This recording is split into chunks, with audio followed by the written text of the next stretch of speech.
جب کوئی گانا گانے والا سنگر گانا گاتا ہے تو وہ ایک آواز پر جب قائم رہ کر اپنے گانے کو شروع سے لے کر اینڈ تک لے کے جاتا ہے تو اس کو بڑا استاد مانا جاتا ہے. لیکن اس کے بالکل اپوزٹ جب ہماری تلاوت قرآن کی بات آتی ہے تو قاری جتنے تلاوت کے اندر مقامات کو تبدیل کرے گا اور جتنے مقامات میں وہ کنورٹ ہوتا چلا جائے گا وہ اتنا بڑا قاری مانا جائے گا. اس چیز کا بڑا خیال کرے. ایسے نہ ہو کہ اللہ کی رحمتوں والی آیات میں ہم اس کا غلط معنی زبر زیر پھر مخرج ہم غلط ادا کریں پھر کیا فائدہ ایسی تلاوت کا. اس لیے پہلے تجوید سیکھیں.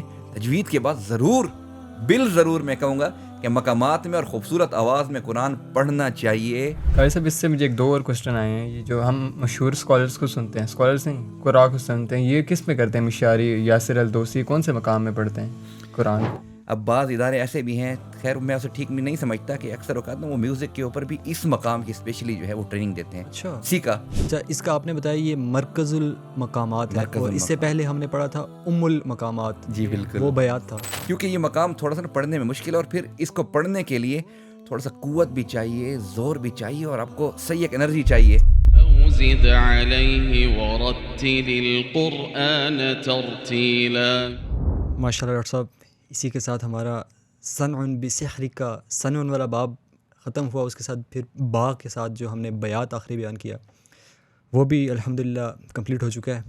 تو ڈاکٹر صاحب یہ بتائیے گا کہ یہ سین سے کون سا مقام بنتا ہے اور اس کے بارے میں ہمیں کیا بتائیں گے؟ جی ماشاء اللہ محترم لقمان صاحب، یعنی الحمدللہ یہ سارا یعنی جو صنع بسحرک ایک پورا کا پورا جو ہے انہوں نے ان سارے کے سارے مقامات کے نام کو ایک بڑا پیارا ایک نام دیا. تو واقعی ہم نے ابھی تقریباً 4 مقامات کو مکمل کر لیا. جی اب جو سین ہے کہ سحرک کا جو پہلا سین ہے تو یہ صرف سین نہیں ہے بلکہ اس سے مراد مقام سیکا ہے. سیکا، مقام سیکا جسے ہم سیگا بھی کہتے ہیں، سہگا بھی کہتے ہیں.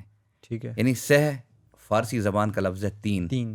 ٹھیک ہے. اچھا، تو یعنی یہ مقام بھی اپنی ایک علیحدہ سے ان مقامات میں ایک معنوی حیثیت رکھتا ہے ٹھیک. اور اس کو ہمیشہ ٹھہر کر بڑا ہی ایک فن کے ساتھ اور گرفت کے ساتھ تلاوت کیا جاتا ہے. یہ مقام بیک وقت میں اپنے اندر ایک خوشی کا عنصر بھی سموئے ہوئے ہوتا ہے. اس کے ساتھ اس میں ہلکی غم کی بھی آمیزش ہوتی ہے. اور زیادہ تر یہ مقام میں ایک ویسے بات کروں گا کہ ایک لہر کے ساتھ اور بڑا ہی ایک ترنم کے ساتھ جو ہے اس کی ادائیگی ہوتی ہے. اور ہمیشہ اس مقام کو ادا کرنے سے پہلے میں ہمیشہ ایک بات کرتا ہوں کہ بہت ہی گرفت کا ضروری ہے، کیونکہ یہ مقام قرار میں بھی بڑا پیارا لگتا ہے، جواب میں اس سے زیادہ پیارا لگتا ہے. اور پھر جواب الجواب میں جب اس مقام کو پڑھا جاتا ہے تو یہ مقام اپنا کوئی ثانی نہیں رکھتا. تو اس کو پھر اگر میں اور بھی مختصر کروں تو اس کو مرکز المقام بھی کہتے ہیں.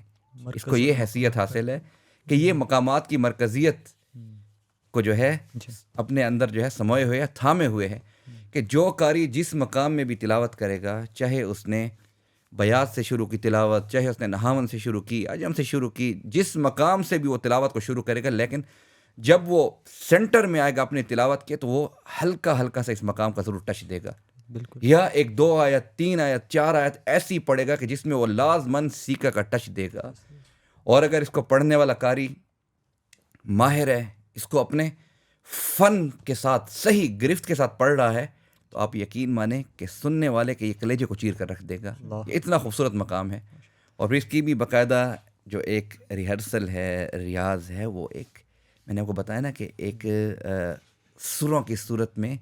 اب بعض ادارے ایسے بھی ہیں، خیر میں اسے ٹھیک نہیں سمجھتا کہ اکثر اوقات وہ میوزک کے اوپر بھی اس مقام کی اسپیشلی جو ہے وہ ٹریننگ دیتے ہیں. اچھا، سیکھا کیونکہ تھوڑا سا نا راگوں کے اور یہ جو ہے تھوڑا سا دھنوں کے بہت قریب ہے یہ مقام.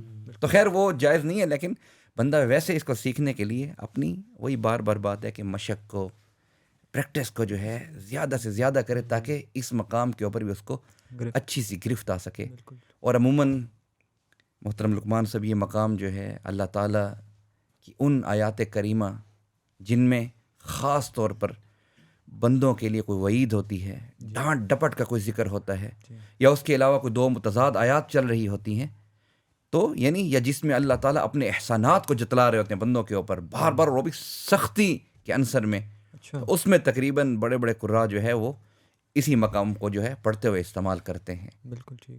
اچھا اس کا آپ نے بتایا یہ مرکز المقامات ہے، مرکز اور اس سے المقام. پہلے ہم نے پڑھا تھا المقامات. جی بالکل، وہ بیات تھا. وہ بیات تھا، بالکل المقام بیات تھا، لیکن یہ مرکز المقام ہے مرکز المقام. کیونکہ یہ مقام تھوڑا سا پڑھنے میں مشکل ہے، اور پھر اس کو پڑھنے کے لیے تھوڑا سا قوت بھی چاہیے، زور بھی چاہیے، اور آپ کو صحیح ایک انرجی چاہیے، بالکل. اور پھر گرفت چاہیے. تو لہٰذا پھر بعض مقام میں نے خیر شروع میں آپ کو بتایا تھا کہ ایسے ہیں کہ جن میں ہم آسانی سے تراویح بھی پڑھ سکتے ہیں، تلاوت بھی آسانی کے ساتھ کی جاتی ہے. بعض مقام میں مشکل ہیں کہ اسی تلاوت کے بیچ میں بندہ پھر تھوڑا سا ان کا ٹچ دے کے پھر اپنے مقام کی طرف واپس آ جاتا ہے.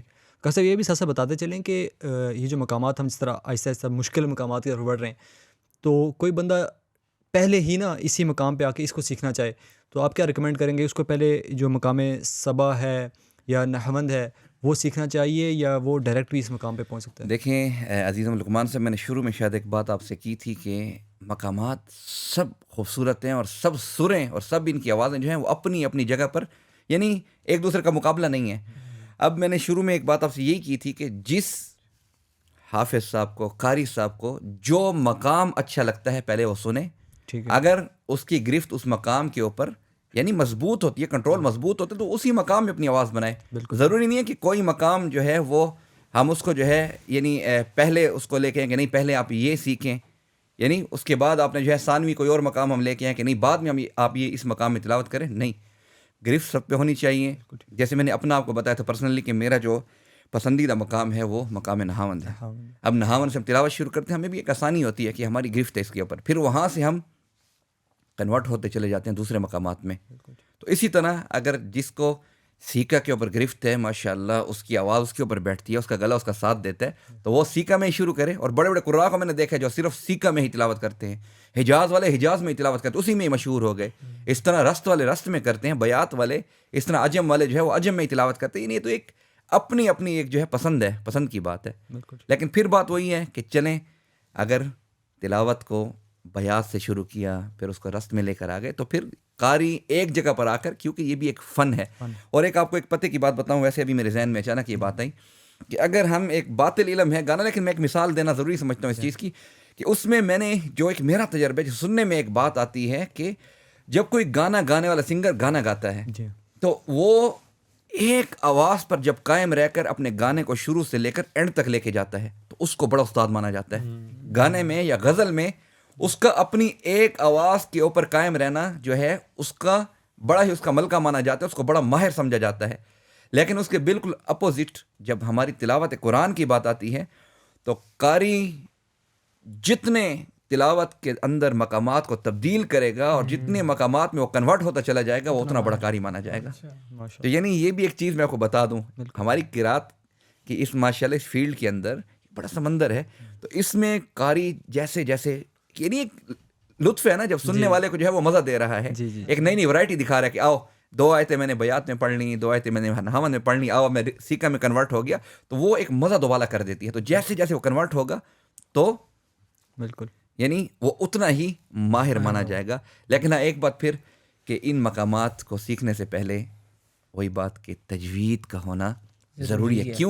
کیوں ضروری ہے؟ میں اس لیے بار بار اس بات پہ توجہ دے رہا ہوں، قرآن عربی میں اترا ہے، ہم عجمی ہیں، اور اگر ہم قرآن کو تلفظ کے ساتھ مخارج کے ساتھ نہیں پڑھیں گے تو اس کی عربیت ختم ہو جائے گی قرآن کی. اور پھر آپ کو پتہ ہے کہ ہر لفظ کا علیحدہ ایک معنی ہے.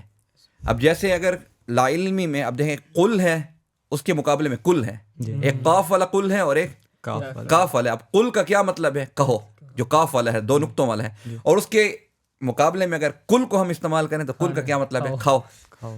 اس طرح قلب ہے دل، اور اس کے اگر اپوزٹ ہم قلب پڑھیں تو کیا ہو جائے گا؟ ڈاگ کتا ہے نا. یعنی ایک الفاظ ہیں سارے جو یوز ہوئے، تو اس چیز کا بڑا خیال کرے. ایسے نہ ہو کہ اللہ کے رحمتوں والی آیات میں ہم اس کا غلط معنی، زبر زیر پھر مخرج ہم غلط ادا کریں تو پھر کیا فائدہ ایسی تلاوت کا. اس لیے پہلے تجوید سیکھیں. تجوید کے بعد ضرور میں کہوں گا کہ مقامات میں اور خوبصورت آواز میں قرآن پڑھنا چاہیے، کیونکہ قرآن پاک کے جمالیاتی پہلو کو بغیر تلاوت کے، بغیر خوبصورتی کے اجاگر نہیں کیا جا سکتا۔ بالکل جی، ماشاءاللہ۔ بلکہ اس مقام کے توسط سے میں ناظرین کو جو ہے نا ایک چھوٹا سا پیغام بھی دینا چاہوں گا کہ ایک سر میں جو ہے نا پورا گانا سننے کے بجائے اگر آپ 8 مقامات میں، ڈفرینٹ مقامات میں اگر تلاوت سنیں تو اس کا کیا ہی سرور ہوگا۔ تو یہ بھی ایک ہمارے لیے، ہم یوتھ کے لیے بڑی موٹیویشن ہے کہ ان گانوں کے فساد سے بچ کر اگر ہم مختلف اچھے قرآن حضرات کو جو کہ مختلف مقامات میں، جس طرح آپ نے کہا کہ جتنے زیادہ مقامات میں وہ تلاوت کرے گا اتنا ہی بڑا ماہر ہوگا، تو اتنے ماہر قرآن کو اگر ہم سنیں تو یہ گانوں سے یقین جانیے کچھ دنوں بعد ہمیں نفرت ہونا شروع ہو جائے گی، اتنا اس کی تاثیر ہے۔ دیکھیں نا، میں عزیزم ایک بات آپ کو کہوں، اپنے جو ہمارے سننے والے بھی سامعین بھی ہیں، کہ دیکھیں پھر وہی بات ہے کہ گانا، موسیقی گناہ کبیرہ ہے۔ ہم کیوں اپنے کانوں کو جو ہے اس نفاق سے بھریں؟ حدیث مبارکہ میں آتا ہے نا کہ جو گانا سنتا جاتا ہے اس کے دل کو جو ہے نفاق پکڑتا جاتا ہے، اس کا دل سیاہ تر ہوتا جاتا ہے، اور دھبے پھر اس کا عذاب اور وعیدیں چلے۔ اب اس چیز میں ڈیپتھ میں نہیں جاتا، اور اس کے مقابلے میں اگر ہم قرآن سیکھیں، خیرکم من تعلم القرآن وعلمہ، کہ تم میں سب سے بہتر وہ شخص ہے جو خود قرآن پاک پڑھے، دوسروں کو پڑھائے، یا خود سیکھے دوسروں کو سکھائے۔ تو کیا فائدہ اس باطل، اس گناہ کے کام میں پڑھنے کا؟ بندہ آئے تلاوت قرآن پاک سیکھے، جس میں ثواب بھی ہے، دنیا کا بھی فائدہ ہے، آخرت کا بھی ہے۔ دنیا میں بھی اللہ تعالیٰ قرآن کا جو ہے اعزاز عطا فرماتے ہیں قاری قرآن کو پڑھنے والے کو، اور آخرت میں تو اس کا اعزاز ہے ہی ہے۔ بالکل، کیوں ہم اس کے پیچھے پڑے ہوئے ہیں؟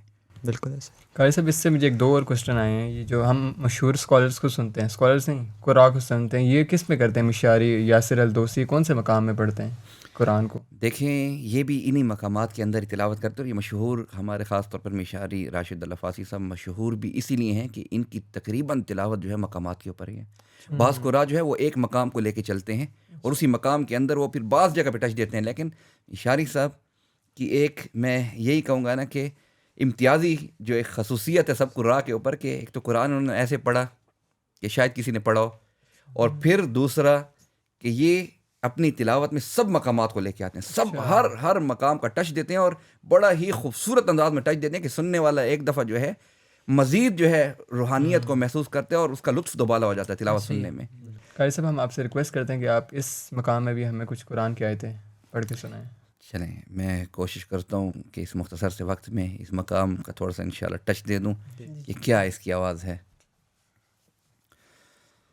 اعوذ باللہ من الشیطان الرجیم، بسم اللہ الرحمن الرحیم،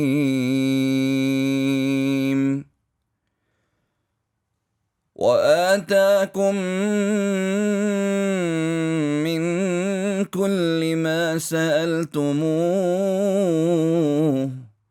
وإن تعدوا نعمة الله لا تحصوها إن الإنسان لظلوم كفار۔